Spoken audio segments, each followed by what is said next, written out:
Mr. Mean lived up to his name. He lived in what could have been a nice house, but wasn't. He never painted it, or mended the windows, or repaired the roof. Inside it was the same. No carpets, no curtains, no pictures, no fires. And Mr. Mean was so mean he made his furniture out of old orange boxes and then complained about the price of nails. Why, he was so mean. Do you know what he gave his brother for Christmas last year? A piece of coal. It wasn't as if Mr. Mean didn't have any money. Oh, no. He had lots of money. But would he spend it? Not old Meanie. Not if he could help it. One day he was sitting in his gloomy kitchen having a gloomy meal when there was a knock at the door. Drat, he said, because he didn't like people. Drat and bother. He opened the door, and there on his doorstep stood a wizard. A rather fat wizard. "Hello," said the wizard. "I wonder if, by any chance, as it's such a warm day, you could possibly, if it's not too much trouble, be so kind as to, if it's not inconvenient, perhaps, as I'm very thirsty, provide me with, do you think, a glass, if it's not too much to ask, of water, please?" He was a very wordy wizard. "No," replied Mr. Mean rudely, and shut the door in his face.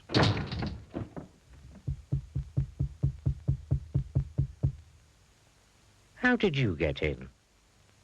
"Well," replied the wizard, "it was by, how shall I put it, I just, well, you know, waved the old what's-his-name magic wand, don't you know, and then, you know, well, here I am, if you know what I mean."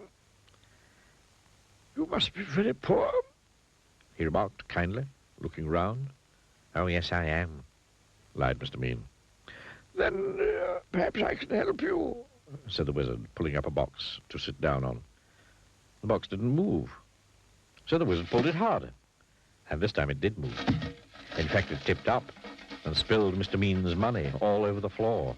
Well, well, well, well. Well, well, well, well, well, oh, well, well, well, well.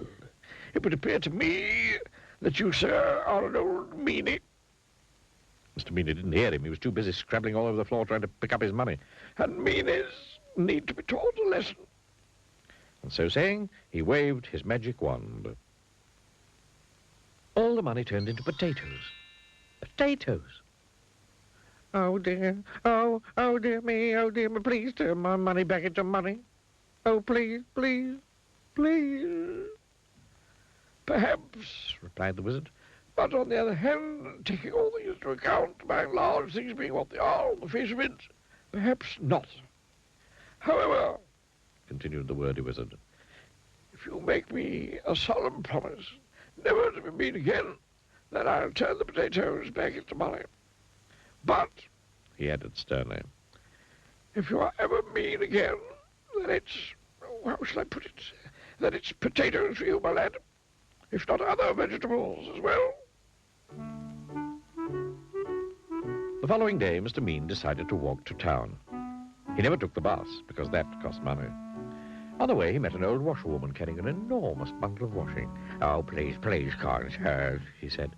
"Could you possibly help me to carry this washing?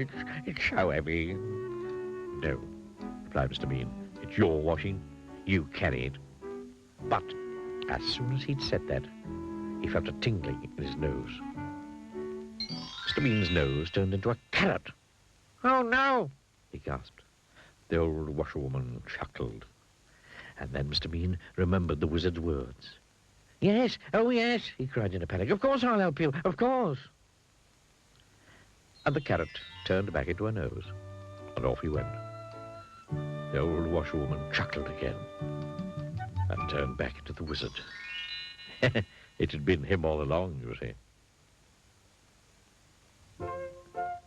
Then Mr. Mean passed by a cottage garden. In the garden there was an old man chopping wood. Excuse me, he called. Could you give an old man a bit of a hand, young fellow, my lad?" "No," replied Mr. Mean. "It's your wood. You chop it." But as soon as the words had passed his lips, guess what happened? His ears turned into tomatoes. "Oh, no," he gasped. The old man chuckled. Mr. Mean remembered the wizard's words. "Oh, yes, yes," he cried. "Yes, of course I'll give you a hand, of course." And he chopped and chopped until all the wood was cut. And the tomatoes turned back into ears, and off he went. Eventually, Mr. Mean arrived in the town. There was a little boy crying because his ball had got stuck on the top of the wall. Oh, please, sir, could it reach my ball down for me? No, retorted Mr. Mean. Your ball, you... Then he stopped. There was a funny tingling feeling in his feet. Yes, he said hurriedly. Yes, of course I will, of course. And he reached up and passed the ball to the boy and went on his way, looking anxiously at his feet.